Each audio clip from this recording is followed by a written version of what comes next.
I want to say thank you so much to the organizers for putting all this together. And I want to begin by making a note about language. I intentionally make an effort to avoid certain terms like dairy cow, slave, farm animal, or cattle. I'll explain cattle later. These terms reduce the individual to property and to a certain productive or reproductive function. Dairy cow suggests that the cow's purpose is to produce dairy. So when I use these a few times, just make a note that they're in quotation. Sometimes I forget to do that.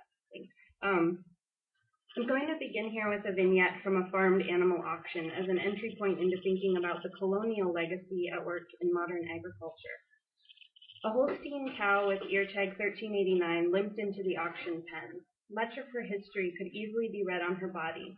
Her tail was docked, her back legs severely lame and not bearing weight. Her udders were red and hung to the ground with little elasticity.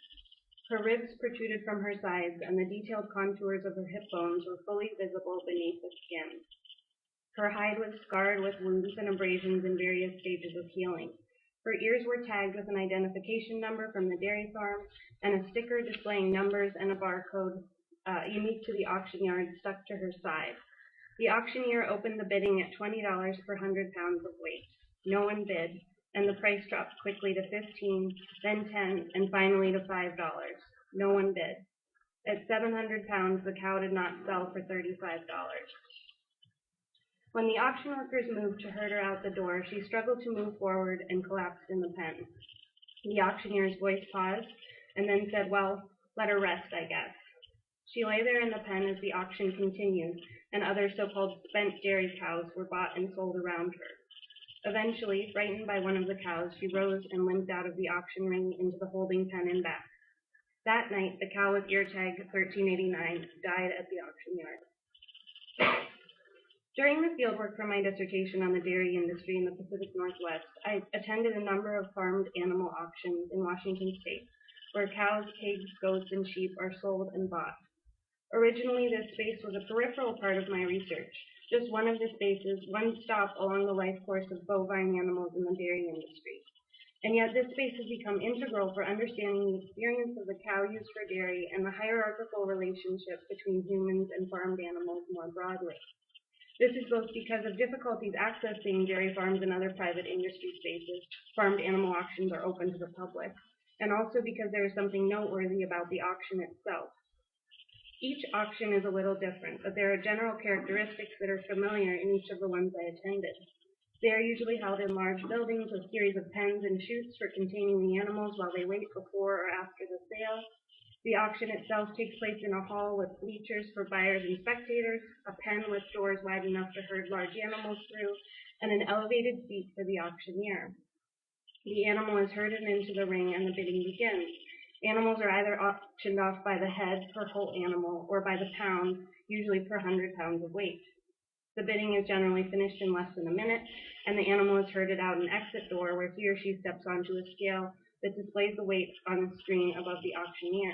This calculates the total cost of the animal. The farmed animal auction is a space where the commodification of the animal body is visible and obvious. It is, after all, the site where animals are bought and sold in a highly efficient auction system. The animals are spray painted at the auction with symbols to indicate certain characteristics, whether an animal is sterile, whether a cow is pregnant, and so on. Animals come to auction in all conditions, and their value is set depending on their condition. A great number of so-called spent dairy cows are sent to auction and are bought by meat buyers who send them to slaughter. Some are emaciated, their bones jutting out, and udders dragging on the ground, like the cow with ear tag 1389. Often these cows don't sell. Many are in better shape, their bodies looking more robust and selling for competitive prices. Some are sold as replacement cows for dairy herds. Some are pregnant and sold with the promise of the impending birth of a calf. Some are sold with their offspring as a cow-calf pair. And some calves are sold alone. Male calves born into the dairy industry have little economic value and are usually either slaughtered a few days after birth for cheap meat, or they are sold to a veal producer the day or two after their birth. These day-old calves are tiny and thin, enter the auction pen, some with their umbilical cords still attached, and sell for as little as $15 if they sell at all. The auction yard vignette reveals a fair amount about dairy production, the commodification of animals, and the larger system of farming animals more generally. It is instructive for thinking about the violence of the routine practices of animal agriculture, for thinking about gendered animal bodies, the sexual violence against these bodies, and the reproductive and productive exploitation of these animals for food until they are deemed spent and sold at auction, where the last bit of capital is then eked out of their bodies in the form of meat. But this vignette is also an example of how farming animals today reproduces a more than 10,000-year-old history of the colonization of animal lives and bodies. The auction yard is a modern space where this colonization is crystallized in a salient way. It is a space where historical colonial ties are seen and reproduced through the commodification and sale of marginalized bodies.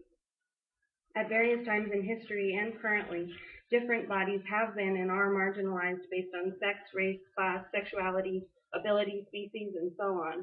The same systems of power, domination, and discrimination operate in the colonization of humans and animals, and I draw comparisons here to illustrate the consistency of this structure across space, time, and species boundaries, and in order to acknowledge the way that animals' involvement in the colonial project is multifaceted and complex. Contemporary animal auctions connect to a long history of human auctions where enslaved human beings were sold as laborers. Similar to the way public animal auctions currently operate, human auctions sold individuals based on physical characteristics like strength, health, sex, age, and beauty to the highest bidder. Historical and contemporary auctions look similar to one another in their layout and function. Human auctions during chattel slavery referred to men as bucks and women as does, reducing them to where animals were positioned in the social and ethical hierarchy. Men and women were often auctioned off alongside animals and inanimate objects in these spaces, just as animal auctions now often sell animals and farming equipment side by side. The practice of treating certain humans like animals perpetuated itself because it was deemed acceptable to treat animals like animals. Thus, these histories of human and animal colonization and commodification are intimately tied up together in racist, classist, and speciesist structures of oppression. Linguistically, there are connections between the enslavement and auction of humans and animals. Humans were enslaved under a system of chattel slavery, chattel literally meaning property. The word cattle has its etymological roots in chattel, and thus cattle refers literally to bovine animals as property, in the same way enslaved humans were considered to be chattel. Colonization was written on the body among humans who were enslaved through branding the skin, just as animals are branded in agricultural practice today, a literal mark of ownership, of making the individual body into property. Further exploration of the connections between human and animal slavery are, of course, made in Marjorie Spiegel's book, The Dreaded Comparison. This process of colonization has its roots more than 10,000 years ago with the domestication of animals. Domesticated breeds of bovine animals can be traced through their genetic heritage back to as few as 80 individual aurochs. Aurochs are the bovine ancestor from which the modern cow descended, in Mesopotamia, now parts of Turkey, Iraq, and Syria. Through thousands of years of selective breeding, the auroch eventually became extinct in 1627, and modern cow breeds continue to be developed through selective breeding practices in agriculture. The domestication and colonization of animals runs parallel to the beginning of human slavery. Around the same time as the domestication of the first aurochs, between 10 and 11,000 years ago, human slavery began to become more common. This was mostly due to the advent of agriculture and the need for labor in agricultural production. Thus, the colonization, enslavement, and exploitation of animals and humans began to be normalized at the beginnings of agriculture. Tracing such a long history of domination by humans, the domestication of farmed animals like the cow is frequently understood to be natural. Arguments which I'm sure are familiar to many of us for the continued farming of animals include reference to the fact that humans have farmed animals for thousands of years, that it's, quote, the way it's always been. Animals, quote unquote, chose to be domesticated, and that animals and humans benefited and continue to benefit from the domestication process, that this is a symbiotic process. Farmed animals today, after all, or so the argument goes, would not exist if not for their continued utility in agricultural practice. These understandings of domestication, however, depoliticize and deny the violent historical and continued appropriation of animals' lives and bodies, and the process of colonization to which animals are continually subjected. Farmed animals have long been an integral part of the colonial project, both as subjects of colonization and as tools in the colonization of others.